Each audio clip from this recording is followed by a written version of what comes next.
Well, everyone, America is officially at war with Canada. A trade war, and a nasty one, too. You see, America gets a lot of shit from Canada, and Canada sells a lot of shit to America, which means that our economies are quite reliant on each other. And Donald Trump, believing that he's this big, strong, knowledgeable businessman who knows what a tariff is, wants to tariff everything that comes from Canada. Everything that we could buy that comes from Canada. There was a conversation about maybe not tariffing crude oil, but apparently that's getting tariffed too. And in response, Canadian PM Justin Trudeau has announced retaliatory tariffs against the US, which of course will hurt both countries, but you can't just take a hit like that sitting down. Both these tariffs will hurt both countries. Things are gonna get pretty dang spicy for both, but this is the situation we're in. We're in a trade war. Both sides get hurt in any war, including a trade war, especially one fought like this. So, a lot of Canadians have grown, like, genuinely hateful of Americans, based on what I've seen on social media, and I've kind of been loving it. Particularly Trudeau and the Canadian government announcing that their retaliatory tariffs will be primarily focused on red states and companies like Tesla. The UK, I believe, is currently working to ban Tesla, if I'm not mistaken. Like, you can't buy Teslas, is what they're working for. So, it's funny because not only will Trump and Elon themselves be hurt by what is going to happen here, but the conservatives will be hurt the most. These tariffs are going to have a far less severe impact on states like California, New York, Washington, Oregon, your blue states. They're not going to be tariffing things from these states anywhere near as much. They know that these are not states of people who supported this. But the red states, where they have voted in this leadership, where they voted for Trump, those are going to be the states that get hit the hardest. Because remember, Trudeau and his government have absolutely no responsibility to ensure the safety and care of Americans. But they do have the responsibility to ensure the safety and care of Canadians. And Trump is putting that at risk. The Americans voted for someone who's put that at risk. So the Canada as a people and Canada as a country does not care how many Americans die from these tariffs, and many will. Many will go homeless. Many will go hungry. Many will lose everything that they have worked their entire lives for because these red states are going to get hit hard. The cost of living will increase substantially, and guess what? Trump is not increasing the pithy wages that are typical in the South and in like these more rural states that tend to vote red. They are going to be hurt bad. And this is not something to cry over. Nope, don't cry, Werewolf Jester.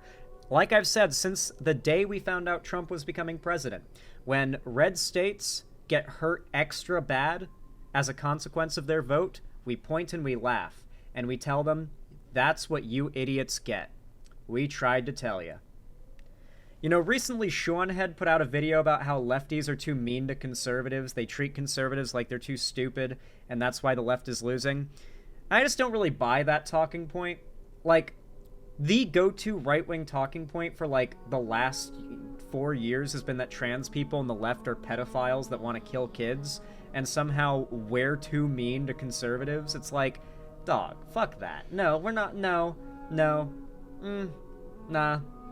I don't think that's what it is. I think that's bullshit. I am so happy to see that the Canadian left and right are united in making sure Trump supporters specifically suffer for their vote. That is fucking based. Based. Yeah. These tariffs are awesome. From Canada. Obviously, they're just as dumb as any other tariff would be. They're retaliatory, and they're going to hurt their country, too. But that's how tariffs work. They're stupid. And, if they're going to try to take down Canada, Canada's going to fight back.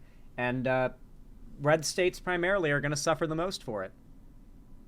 It's actually crazy to see how many Americans came out as, like, fully hating Canada as well. And it's funny how many Trump supporters I saw on Twitter earlier today, by the way, who want Trump to mandate that any Canadian that comes over the border has to pay $10 per person to enter America, because, and I quote, Canada's border patrol or border security always keeps them stopped too long and questions them too much and nearly cavity searches them, even when they're with their kids. So it is Trump supporters claiming that the Canadian border is too secure when they want to go explore Canada, but wanting the southern border more secure to keep Mexicans out, and wanting our border with Canada more secure to make it harder for Canadians to get in, while simultaneously complaining that Canada makes it too hard and they have too much scrutiny when they personally try to get in. These are the types of people we're talking about here, okay? We're talking about your average, line-skipping Karen. This is a country of line-skipping Karens. That's what we're dealing with. That is what the Canadians are now dealing with, and I could not be happier to see that Trudeau and Canada are standing up to the Republicans and Trump and what they want to do to the world. Tonight, I am announcing Canada will be responding to the U.S. trade action with 25% tariffs against $155 billion worth of American goods. This will include immediate tariffs on $30 billion worth of goods as of Tuesday, followed by further tariffs on $125 billion. It's worth noting, by the way, this won't hurt Canada as bad as it'll hurt the U.S. in the long run, because Canada and Mexico are now getting really close. America is now ruining its relationship with its two closest neighbors, and now its two closest neighbors are becoming best buddies. Meaning, should Canada and Mexico ever in the future decide to unite and try to attack America, not saying they'd succeed, but man, that's more likely now than it has ever been. I mean, maybe that's why Trump is so on board with trying to take over Greenland and invade Canada. He's been floating this idea since before he became president. $1 billion worth of American products in 21 days' time to allow Canadian companies and supply chains to seek to find alternatives. Our response will also be far-reaching and include everyday items such as American beer, wine, and bourbon, fruits and fruit juices, including orange juice, along with vegetables, California, perfume, clothing, and shoes. It'll include major consumer products like household appliances, furniture, and sports equipment, and materials like lumber and plastics, along with... A big reason why Canadians aren't upset about this either is that Canadians are fully on board with the don't buy American thing, and I'm glad too. A lot of them are like, yeah, we weren't going to buy American anyway after these tariffs. Yeah, no, we're buying and selling Canadian and not to America. So yeah, what can I say? Like, they're buy Canadian, sell Canadian. They're like, the people in Canada are not against this. There's not going to be a lot of outcry of hate over this decision because Canadians are like, no, fuck Trump for this. Like, this is an attack on our country and our people, and we're not going to stand for it. This is a time for Canada to unite as a country and say, fuck you, no. And that's what they're doing. Much, much more. And as part of our response, we are considering, with the provinces and territories, several non-tariff measures, including some relating to critical minerals, energy, procurement, and other partnerships. We will stand strong for Canada. We will stand strong to ensure our countries continue to be the best neighbors in the world. You can see Trudeau smiling because he knows that taking this strong stance against Trump might be the only path possible for him to regain broad public support among Canadians that he so desperately needs. Because he's like getting ousted currently, if not already. I think he's been ousted, but he's still like hold the position for some time, I think. Yeah, like if he like the way he handles this could very well flip public perception of Trudeau for at least the long term. I want to speak directly to Americans, our closest friends and neighbors. This is a choice that, yes, will harm Canadians, but beyond that, it will have real consequences for you, the American people. As I have consistently said, tariffs against Canada will put your jobs at risk, potentially shutting down American auto assembly plants and other manufacturing facilities. They will raise costs for you, including food at the grocery stores and gas at the pump. They will impede your access to an affordable supply of vital goods crucial for U.S. security, such as nickel, potash, uranium, steel, and aluminum. Keep in mind, guys, Donald Trump doesn't just want to tariff products that were manufactured overseas and are getting imported into America. He does, but that's only one part of it. To break it down, you've got your basic product imports, right? These are like, let's for the sake of argument, because we're talking about Canada, maple syrup is a product. It's been processed, it's been manufactured, bottled, etc. And retailers here in America, let's say Aldi, buy a big old shipment of Canadian maple syrup. Big one. Because it's meant to go to a distribution center in America, get picked up onto big-ass 16 or 14-wheeler trucks, and then start getting, like, ridden out to different locations to be sold. But when they make that big bulk purchase to be usually flown to their big headquarters, their big distribution center, they buy in massive bulk. And it comes from another country into America through customs. Basically, customs is the security and checking and like verification, like, yes, what are you bringing into the country, sir? Do you have permits for all of this? Okay, it seems you've got 500,000 pounds of maple syrup, okay, and this is good for the Aldi company retailer, okay, yes, and they like make sure everything that comes in and out of the country is tracked, it's made sure to be safe and everything, and then, you know, at the border, if there is a tariff on a certain good or goods from a certain country, the retailer, the American retailer, has to pay a tax. That's all a tariff is. At no point does the foreign company pay a tax, nor does the foreign government pay a tax. Only the American company that is importing the good to be stocked on shelves for Americans to buy. And if that retailer has to pay a higher price to get their shipment into the country, they're not going to take that increase in cost for their service and their business on the chin. Instead, they're going to directly pass the cost down to us, the consumer, because we are the next person in the chain below them.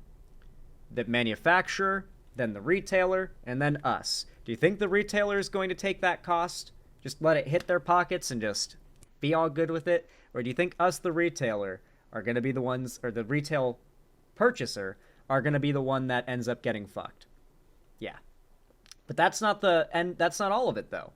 Because what Trump claims to want to do is reduce the amount of people buying products that come from overseas. So to the average Trump supporter, explaining this isn't enough, because to them it's, well, good, yeah, that's the point of the tariff. It's to make it so Americans buy American instead of buying foreign.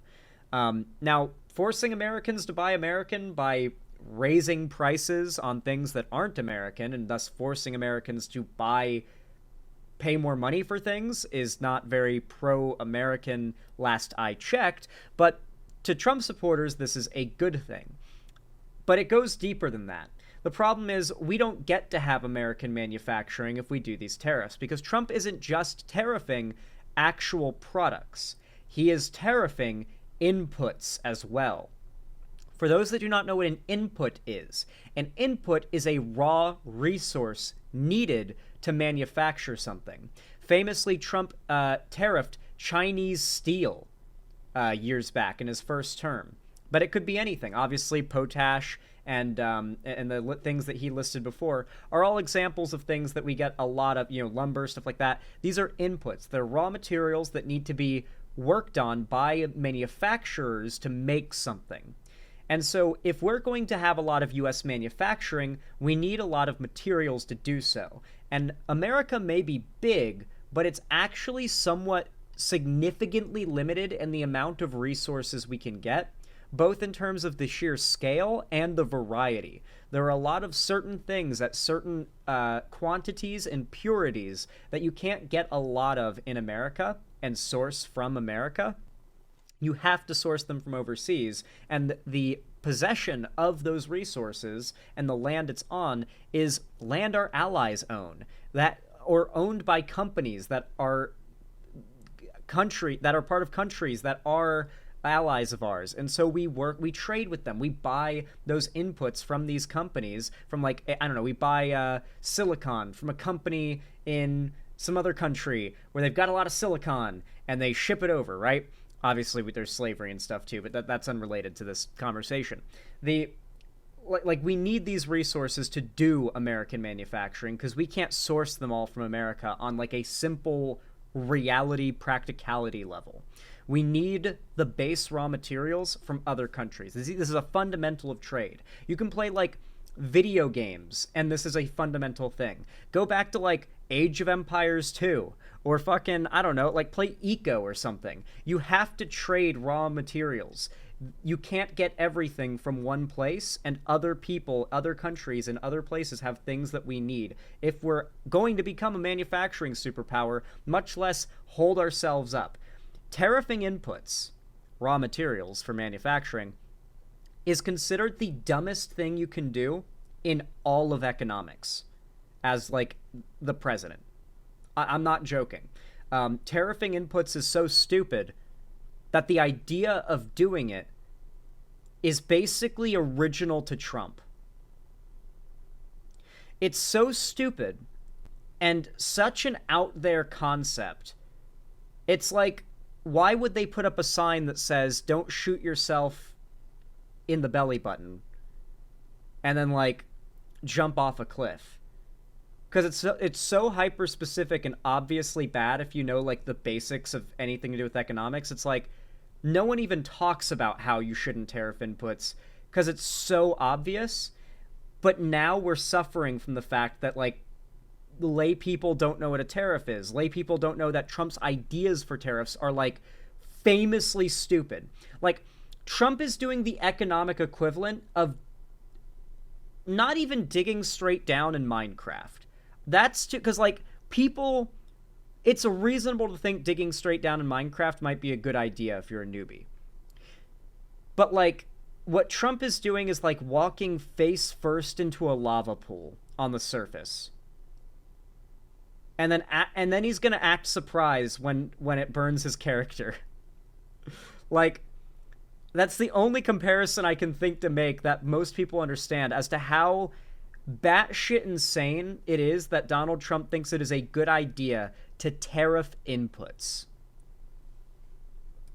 It's unheard of. They will violate the free trade agreement that the President and I, along with our Mexican partner, negotiated and signed a few years ago.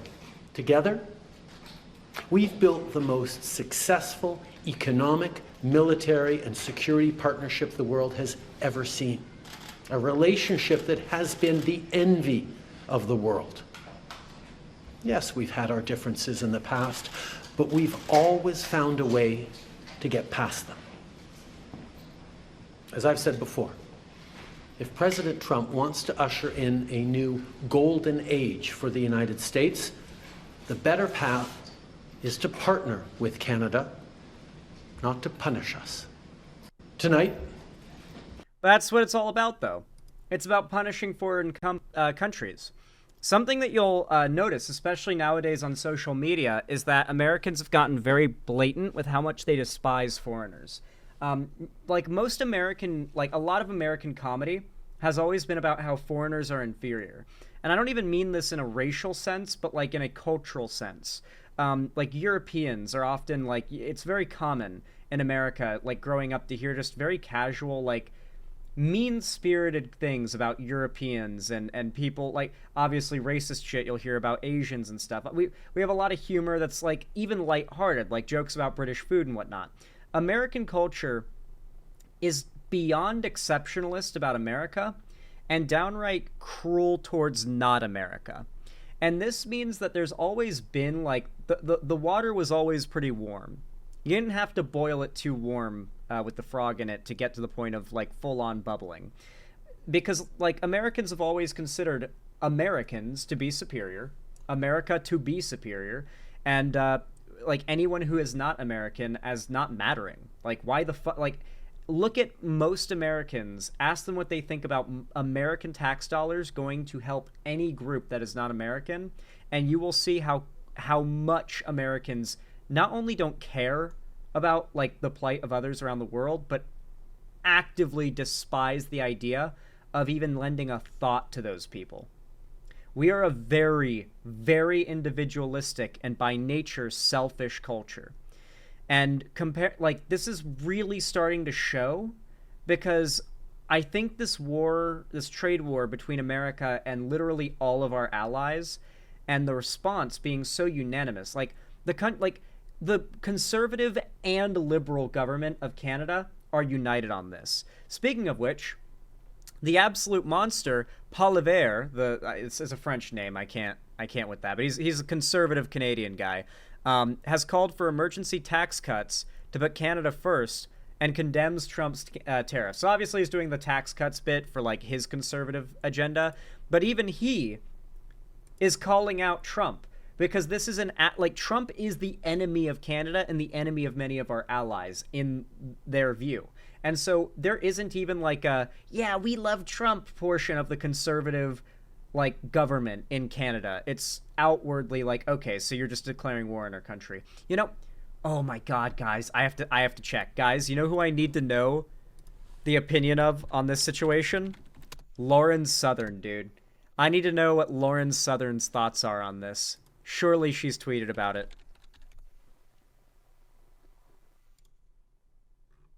Dude, she's Canadian, right?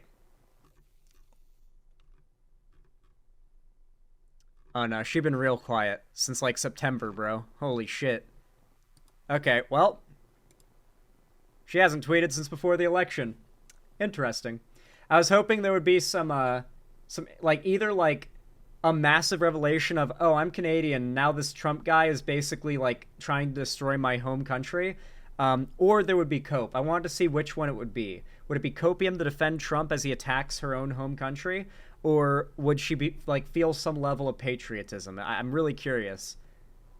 I just couldn't help but like, first person I'm thinking about right now, like, what is that? What is Lauren Southern's thoughts on this? I need to know. Thank you, everyone, for coming. We must put Canada first. And that is why common sense conservatives... After so much of the Nazi dog whistle, America first, Canada first just kind of sounds like someone intentionally changing the line for the sake of a joke. Because that's a far right dog whistle. Like this guy is obviously a Canadian nationalist. Like that like you can just tell from the fact that he's doing the whole like, we need to put our country, our people first thing. Yeah, that's blatant. Although to be fair, that rhetoric's probably really popular in Canada right now with the things going on with Trump. But like that is the wording could be better. Well, this is a conservative motherfucker, right? This guy's conservative. Yeah, he's definitely grifting off of this. Yeah, but it goes to show that the grifters on the right in Canada, even they recognize the people's will in Canada is against Trump. They're not trying to like emulate him or suck up to him or be the pro-Trump Canadian conservative, and that's a good thing. Condemn President Trump's massive, unjust, and unjustified tariffs, which will damage both American and Canadian economies. Canada is the United States' closest friend, greatest ally, and most important neighbor.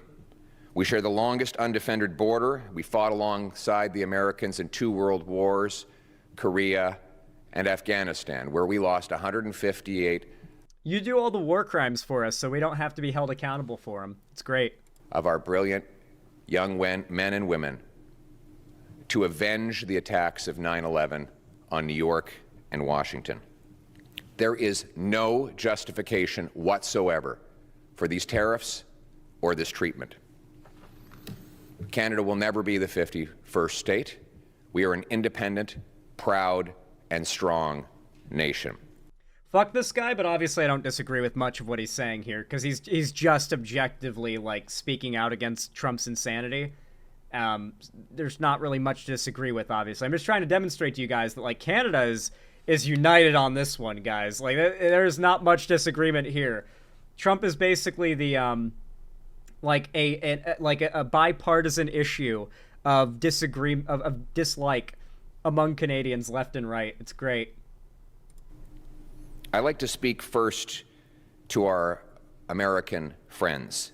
You are our friends. You are our neighbors. We share the longest undefended border in the history of the world. You buy our products, and we buy yours. You have a trade surplus with us when energy is excluded.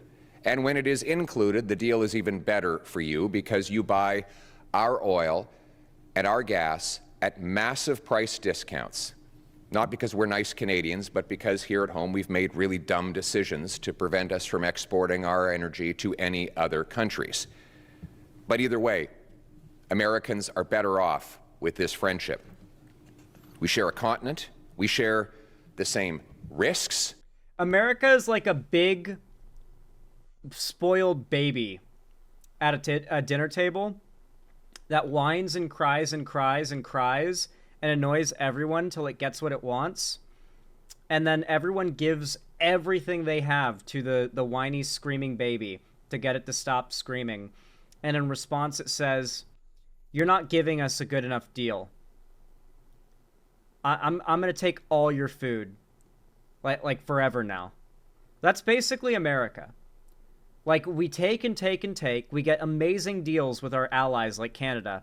And then we elect some dumb fuck because he promises to enrich individuals at the expense of others, particularly minorities. It appeals to the selfish nature of the average American, so Trump wins.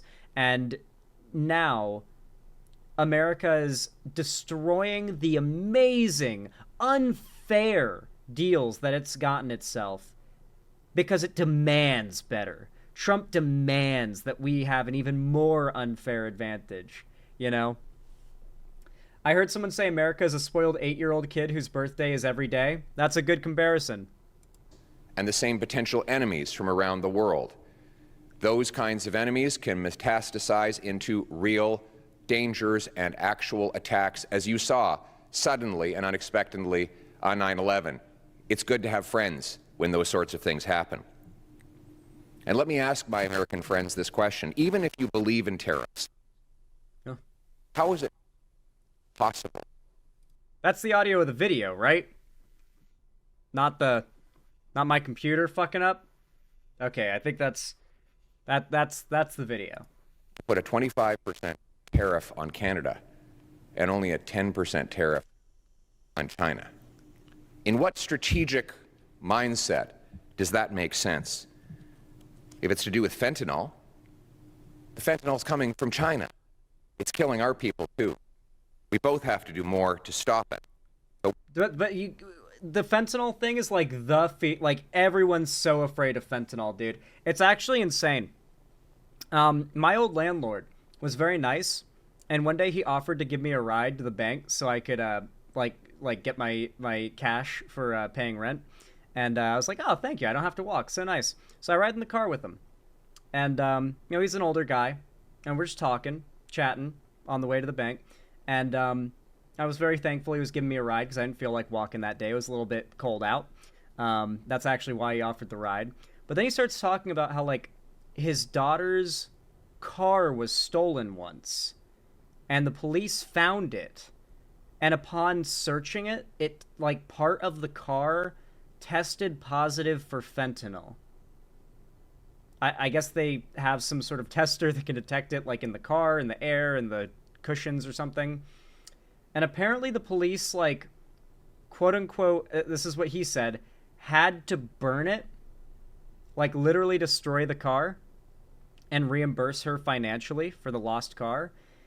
Because apparently, as he described it, fentanyl is like radioactive material, and having any presence of it in anything, it's like a death sentence. So dangerous, right? And this, I was just sitting there like, there's no if that's a true story, there's no fucking way that's necessary, right?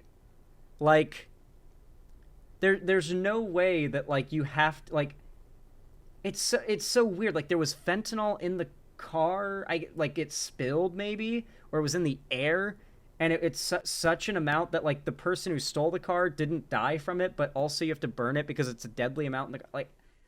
The fentanyl fear is so fucking real, dude. Like, go to a random like bring up fentanyl and the crisis around it as like conversation with your barber next time you have a haircut, and see if they buy into like the over the top fear mongering about it. Americans are so scared of fentanyl, dude. It's actually insane, bro.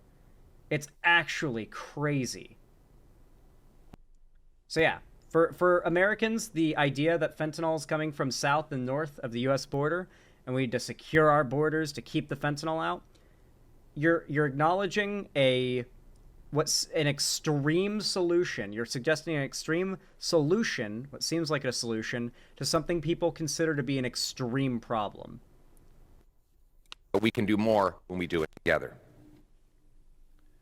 Now, here at home, my message to the Liberal government: put aside partisan interests and recall Parliament. It is insane that in this great crisis, Parliament is shut down to deal with a crisis and a power struggle within the Liberal Party.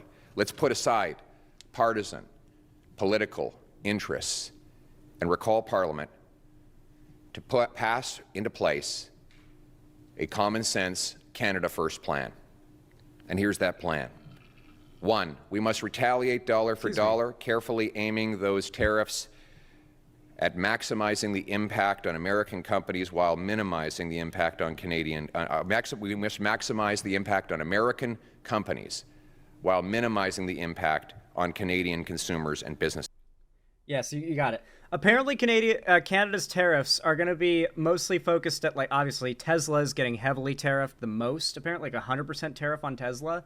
Apparently, is what's been floated by both this guy and by Trudeau.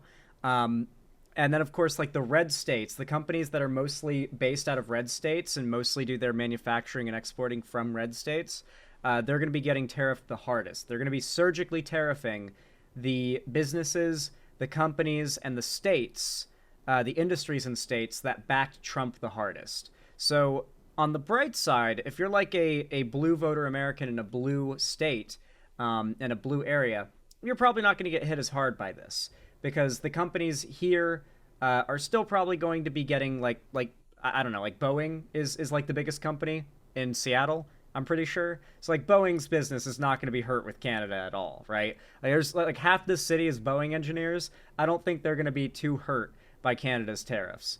But if you're like, I don't know, a car manufacturer in the Rust Belt, whoo-hoo, oh boy, get ready for Canada to make you wish you did not vote for Trump. You get what you get, and you don't pitch a fit. Democracy has spoken.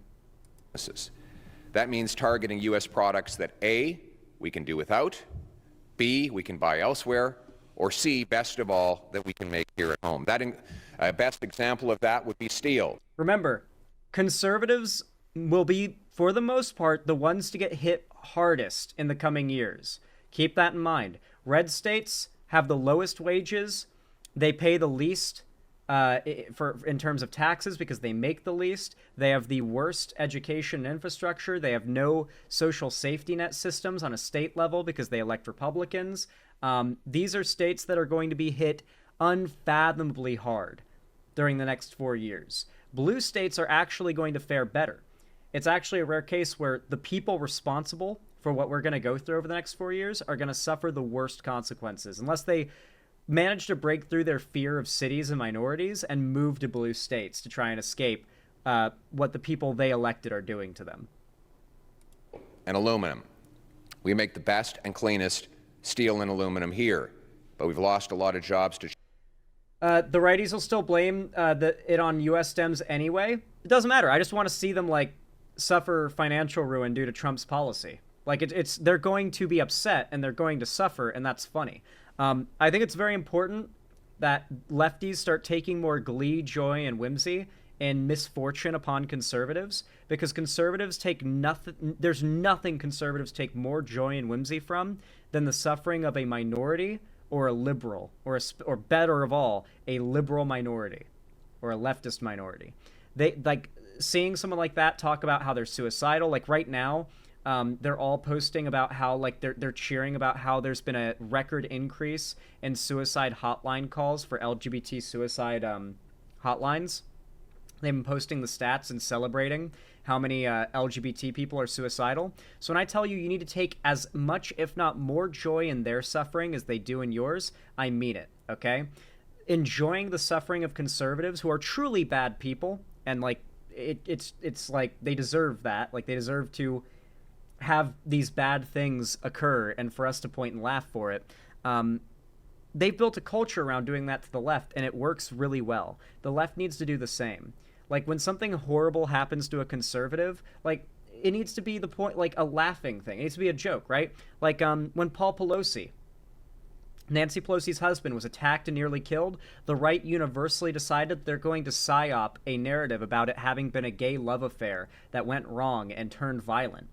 When like the husband of a sitting Democrat is nearly murdered, they make up a widespread conspiracy to victim blame. These are the people we're dealing with here, okay? Never, ever forget these things. I know it's been so much that it's hard to remember these things. Like Werewolf Jester, you forgot about that. Remember the Paul Pelosi thing. Remember the Hunter Biden revenge porn stuff. Just remember the fact that Trump has literally been accused by countless women of raping them when they were teenagers. These are real allegations made. These are real situations that have happened and are out there, and yet they do not care. They do not care. This is a blatant demonstration of the character of Americans, and I think the rest of the world has never seen that more clearly. China and the United States, we should put tariffs on American steel and aluminum so that we can bring home that production to this country. 2, the tariffs must not be a tax grab. None of the money from the tariffs should stay in government coffers or be spent on unrelated government priorities. All of it should go back to the workers and businesses that are affected, and most of it should go back in the form of a massive tax cut. And that is why I'm calling for the passage of an immediate emergency bring it home tax cut.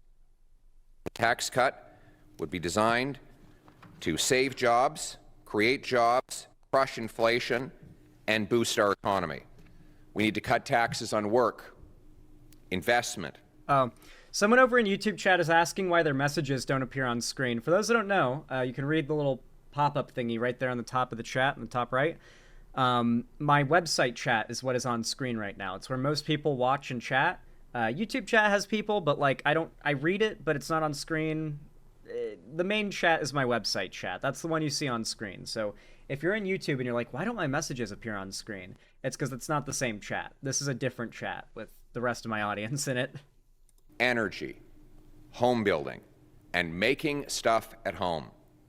Let's start by axing the liberal carbon tax and the liberal capital gains tax hike. Well, now he's getting into his retard shit, but like, the main point of this is that all of Canadian politics is united on the idea of owning Trump and owning his supporters and making them pay for what they did, for like voting in a guy who ran on the idea of hurting Canada. Like that's what happened. Americans, a majority of voting Americans, voted for the guy who promised to hurt Canada and Canadians. What else can the country do? Like, that is a demonstration of the fact that the sentiment among the majority of voting Americans is outright hostile to Canada. What do you do in that situation? This is a huge wake-up call for Canada. That's the top comment. Canada needs to break away from old ways and build a system where it can stand on its own. These are Canadian conservatives, mind you. Canada needs to build refineries so we can buy our own gasoline at a reasonable price. Just by doing that, we would become a lot more independent and free from the U.S.'s grip. How is possible for Canadians okay with 21% interprovincial barriers and not with 25% Trump tariff? Must stop all interprovincial barriers before anything else. I don't know what they're referring to there, because that has to do with Canadian-specific economics and policy. My advice to the government is to highlight Canadian products in all grocery shops across Canada using flyers and advertisements. On a daily basis, if we do this, all Canadians can help each other get through this mess by not buying any US product. The price tags will tell you. I don't think most Americans know that Canada puts tariffs on its own provinces. Stop piping Canadian jobs to Americans. Build in Canada for Canadians.